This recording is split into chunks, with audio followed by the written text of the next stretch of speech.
యాకోబు తన ఇంటి వారితోనూ తన ఎత్తునున్న వారందరితోనూ హల్లెలూయా ఏం చేశాడు?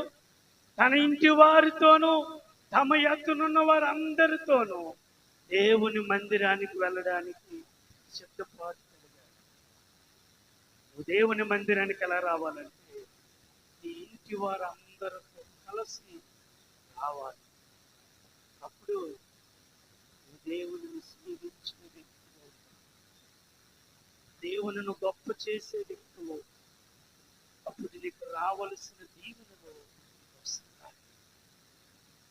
యాకోబు దేవుని మందిరానికి వచ్చినప్పుడు తన ఇంటి వారందరినీ సిద్ధపరిచి